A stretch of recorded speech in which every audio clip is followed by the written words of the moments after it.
If you clicked on this video, there's a good chance you recognize those moments where you walk into a room and notice that something has changed. That feeling, that energy that shifts the instant you arrive. The conversation that was happening suddenly takes a different direction. The person who was closed off somehow opens. Something that seemed stuck begins to move. And you didn't do anything, didn't say a word. You simply showed up. Most people dismiss that. They call it coincidence, an impression, something too subjective to take seriously. But what if there's a real mechanism behind it? What if your simple presence, the quality of your attention, the internal state you carried into that room, is a force that alters what's around you in a way that physics has spent over 100 years trying to explain? Because in 1801, a British physicist named Thomas Young conducted an experiment that seemed completely simple. He took a light source, placed a barrier with 2 open slits in front of it, and projected the result onto a wall on the other side. What he expected to see were 2 beams of light, one through each slit. What he saw was an interference pattern, waves crossing, as if the light had passed through both slits at the same time and interfered with itself. Unsettling, but it is still possible to explain away. What made this experiment impossible to ignore was when scientists repeated it in the 20th century, this time with electrons, one at a time. A single particle, alone, with nothing to interfere with, and still it created that wave pattern, as if it knew there were 2 slits and passed through both simultaneously.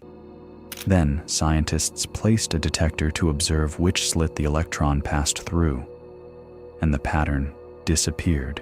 The electron went through 1 slit only. It behaved like an ordinary, predictable particle, with no mystery. The act of observing changed the behavior of reality, not the equipment, not the measurement, the observation itself. To understand this better, I want to take you back to the beginning of this video. Think again about that moment where you walked into a room and something changed without you doing anything. The same thing is happening, just at different dimensions. Maybe it's not so hard to explain after all.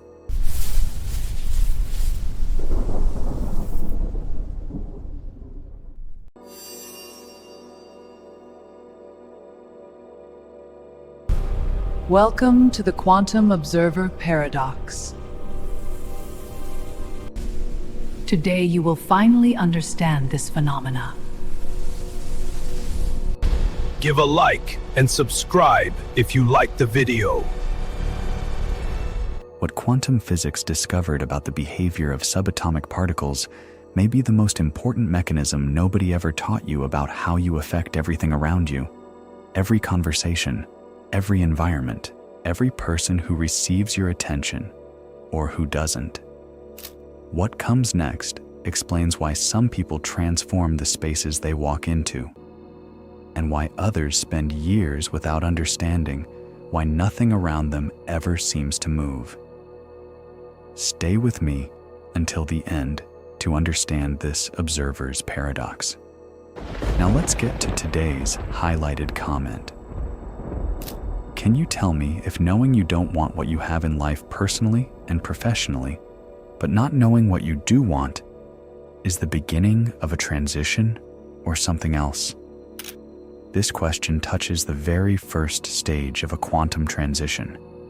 It's the moment when the system knows what no longer serves it, but can't yet see what comes next. This happens because the old state is entering decoherence, but the new one doesn't exist yet. It's a naturally undefined phase, the space between patterns, where consciousness releases the old before it can reach the new. So yes, you're most likely in a state of quantum transition. Thank you for the question and for sharing your experience with us. If you're watching this and you're also in a phase where nothing makes sense but the old no longer fits, share it in the comments. In upcoming videos, we'll keep responding to real questions like this one.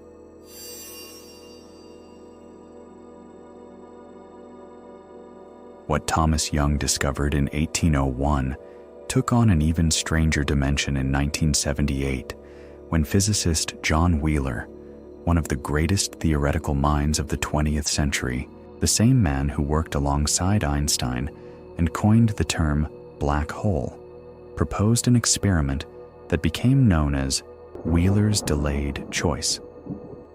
The idea was this: imagine if you decided whether or not to observe an electron after it had already passed through the slit. The electron already made its choice, right? The moment already happened. Well, that's not how it works. When this experiment was actually tested, the result was exactly what Wheeler predicted. The decision to observe or not made after the fact retroactively altered the behavior of the particle, as if the past could be rewritten by a choice made in the present. Wheeler called this the participatory universe, and he spent the final years of his life arguing that the observer isn't standing outside, passively recording a reality that already exists. The observer participates in the creation of what they observe. He went even further and said that a universe without conscious observers wouldn't just be an unknown universe. It would be a universe that, in some fundamental sense, didn't fully exist. This isn't mysticism. It's what Wheeler published. It's what experiments have repeated. It's what physics is still trying to digest 100 years later. And there's a second mechanism pointing in the same direction: the quantum Zeno effect, discovered in the 1970s. It shows that an unstable particle, when observed continuously and intensely, stops disintegrating. Sustained observation stabilizes the system. It literally interrupts the collapse. Two distinct mechanisms arriving at the same conclusion. The observer isn't external to the system being observed. The quality of the observation, the intention behind it, the presence with which it happens, determines the behavior of the system. So what changes for you if you take this seriously?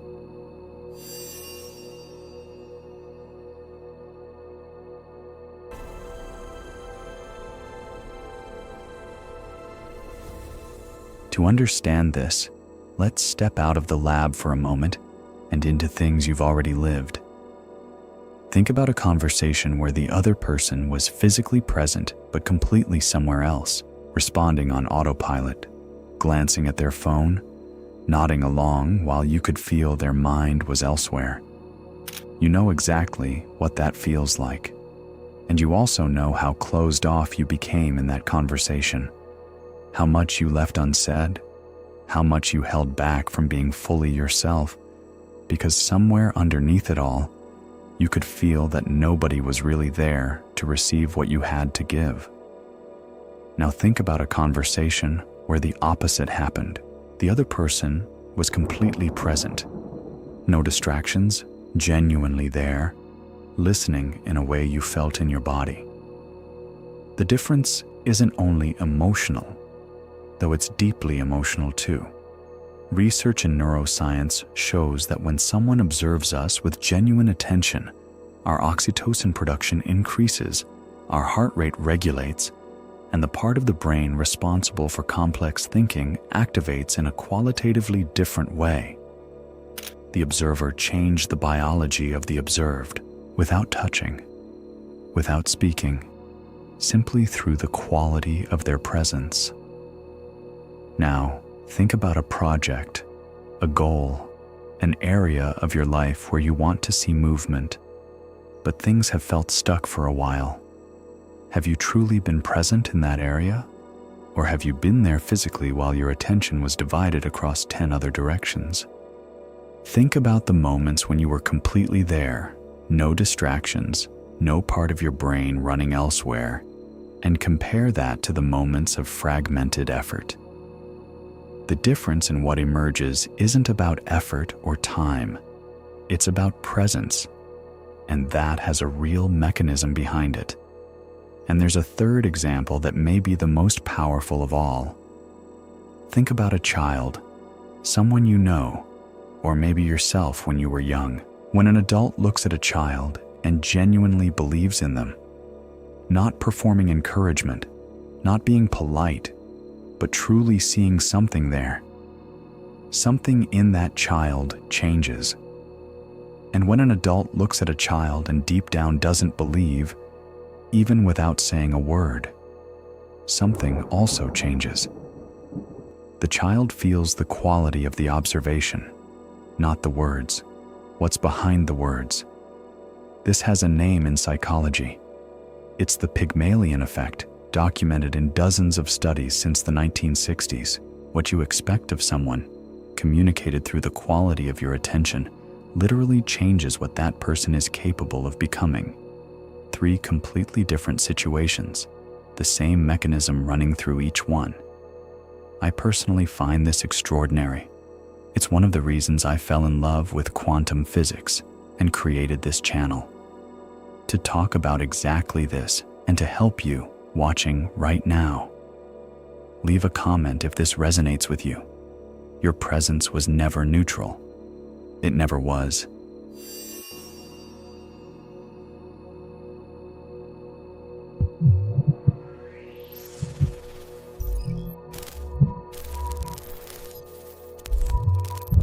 There's a study I want to share with you because it captures all of this in a way that no theoretical explanation can. Researchers followed elementary school teachers for an entire semester. And what they were measuring wasn't teaching methodology, wasn't the volume of content delivered, wasn't classroom hours. It was quality of attention. Specifically, when a teacher looked directly at a specific student, not at the class in general, but at that one person, and communicated through that look that they believed in them, how much did that change what the student produced over the course of the semester? Students who received direct, intentional attention showed measurable improvement not only in academic performance, but in self-confidence, in engagement, and in their capacity to persist when things got difficult. But the detail the study didn't expect to find was this. The students who improved the most weren't the ones who had the most verbal contact with the teacher. They were the ones who felt that the teacher believed in them. No motivational speech, no special technique.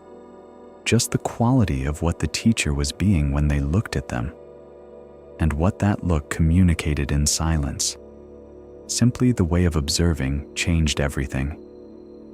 Wheeler called it the participatory universe at the subatomic level. What this study shows is that the same principle operates in any system where there is a conscious observer. Sometimes what changes everything isn't what you do. It's simply the quality of what you're being while you look. If this kind of content, where quantum physics and human experience genuinely meet, resonates with you, don't forget to subscribe to the channel. This is exactly what we're building here, one reflection at a time.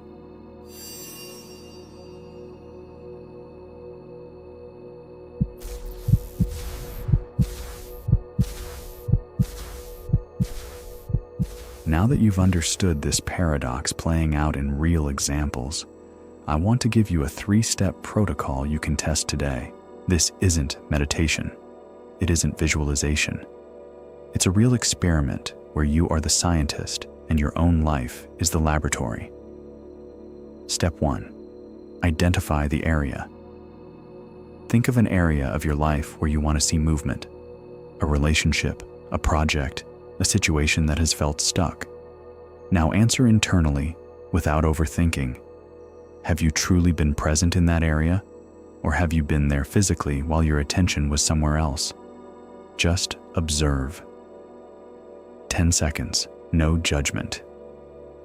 Step 2. Change the quality of your observation. In the next 24 hours, choose one single moment in that area to be completely present, not for longer, with more quality. No phone, no part of your brain planning something else, just your full attention directed there. The electron changes its behavior when observed with precision. You're going to test whether the same is true for what you're observing in your life. Step 3. Notice what shifts immediately. Not the result weeks from now. What shifts in that specific moment? How the conversation changes, how the task changes, how you feel differently inside it, how what you're observing responds to the quality of your attention. The observer effect doesn't operate over weeks. It operates in real time, and you'll feel it if you're present enough to notice. 1 experiment. 24 hours. The personal data you collect will tell you more than any explanation I could give you here.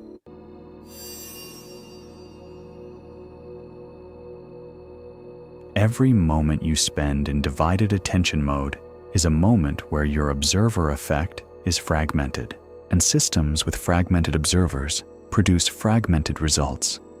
Not because you're less capable, but because you're operating below your real capacity to influence what's around you. Niels Bohr said something that most people hear as philosophy, but that he was saying as applied physics. Reality does not exist independently of observation.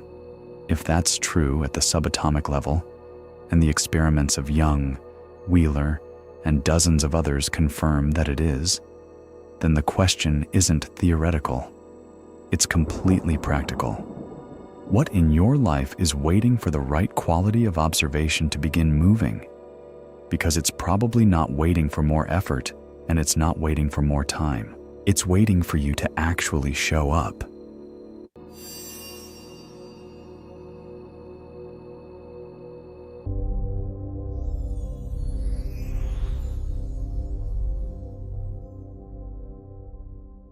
Before we close, I want to ask you something, and I want you to actually pause for a second before you answer. In which area of your life do you know honestly that you haven't been truly present? No explanation needed, just the name of the area, 1 or 2 words in the comments. Because the first step of the observer effect is recognizing where the observation is missing, and sometimes naming it, even here in the comments, is already the beginning of something.